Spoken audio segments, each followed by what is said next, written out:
Good morning students. पिछली बार मैंने आपको गैमेटोजेनेसिस बताया था, जिसमें गैमेट्स का फॉर्मेशन होता है। और गैमेट्स मेन रूप से ह्यूमन में दो प्रकार के होते हैं। एक होता है आपका, मैं यहाँ पर नोट करता हूँ, एक होता है स्पर्म और एक होता है आपका ओवा। ये दो गैमेट्स होते हैं और इन्हीं गैमेट्स के बनने की प्रोसेस ही गैमेटोजेनेसिस कहलाती है। चूँकि गैमेट्स स्पर्म और ओवा के रूप में होते हैं, इसलिए मेल में जो गैमेट्स बनते हैं वो स्पर्म होते हैं और फीमेल में जो गैमेट्स बनते हैं वो ओवा होते हैं। तो इस प्रकार से स्पर्म बनते हैं। स्पर्म के बनने की क्रिया को स्पर्मेटोजेनेसिस कहते हैं। जो हमारा आज का मेन टॉपिक है वो है स्पर्मेटोजेनेसिस। ठीक है, यानी कि स्पर्म का फॉर्मेशन होना, स्पर्म का निर्माण होना। तो जो स्पर्म का निर्माण होता है वो टेस्टिस में होता है, वृषण में होता है। और टेस्टिस में जो एक लोब्स होते हैं, इसको टेस्टिकुलर लोबुल्स बोलते हैं। और टेस्टिकुलर लोबुल्स में वेसल्स होती हैं, जिनको बोलते हैं सेमनीफेरस ट्यूबुल्स, यानी कि शुक्रजनन नलिकाएं। तो शुक्रजन नलिकाओं में ही स्पर्म का फॉर्मेशन होता है। जो सेमनीफेरस ट्यूबुल्स होती हैं, वो जो टेस्टिकुलर लोबुल्स होते हैं उसमें कनेक्टिव टिश्यू होते हैं, उसी में ये पड़ी होती हैं। और एक इससे विशेष प्रकार की सेल्स होती हैं जिनको बोलते हैं लेडिंग सेल्स। इनमें फिर कभी बताऊंगा आपको लेडिंग सेल्स का क्या काम होता है। इसमें देखो, जो सेमनीफेरस ट्यूबुल्स होती हैं, इन्हीं सेमनीफेरस ट्यूबुल्स के अंदर की ओर एक स्पेशल टाइप्स की लेयर होती है जिसको बोलते हैं जर्म लेयर। क्या बोलते हैं इसको? Germ layer. जर्म लेयर होती हैं और जर्म लेयर ही क्या करती है? स्पर्म का फॉर्मेशन करती हैं। तो स्टूडेंट्स, जो स्पर्म लेयर होती है जो फर्स्ट टाइम बनती है उसको बोलते हैं प्राइमरी जर्मिनल लेयर। ठीक है, और प्राइमरी जर्मिनल लेयर होती है, यही क्या करती है? स्पर्म का डेवलपमेंट करती है। तो स्पर्म का जो डेवलपमेंट होता है वो 3 फेज में होता है। ठीक है, कितने फेज होते हैं इसके? 3 फेज होते हैं। पहला जो फेज होता है वो होता है इसका multiplication phase. Multiplication phase means गुणन अवस्था। ठीक है, देखो मल्टीप्लिकेशन फेज क्या होता है? जैसे मैंने बताया था, स्पर्म का फॉर्मेशन हो रहा होता है।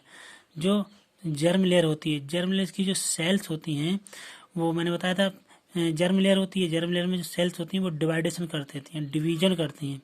और डिवीजन कौन सा करती हैं? Mitotic division. तो जो कुछ सेल्स होती हैं वो क्या करती हैं? तेजी से ग्रोथ करती हैं, तो अन्य कोशिकाओं की अपेक्षा उनका जो साइज होता है वो बड़ा हो जाता है। ठीक है, यही कोशिकाएं क्या करती हैं? ग्रोथ करती हैं और वो बनाती हैं, क्योंकि स्पर्म का फॉर्मेशन करती हैं।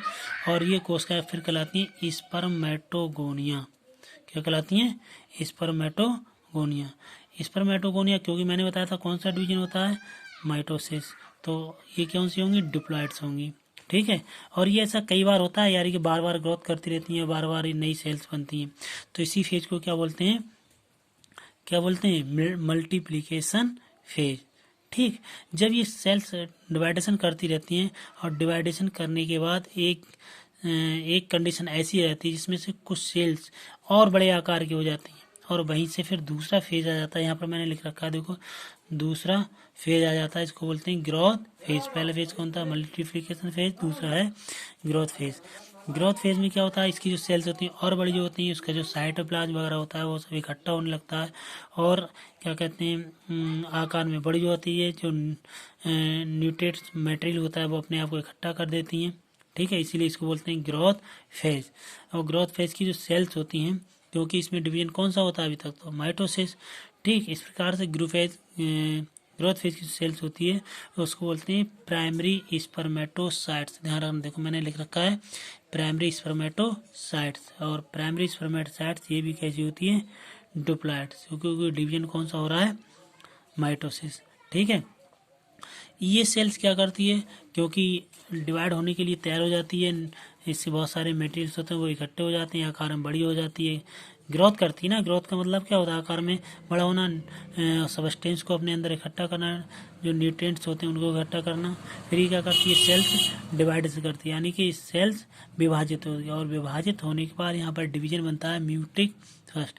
देखो डिवीजन आपने पहले पढ़ा है माइटोसिस और मियोटिक, तो यहाँ से म्यूटिक डिवीजन स्टार्ट हो जाता है, और इसके बाद जो सेल्स बनती है वो बनती है सेकेंडरी स्पर्मेटोसाइट्स।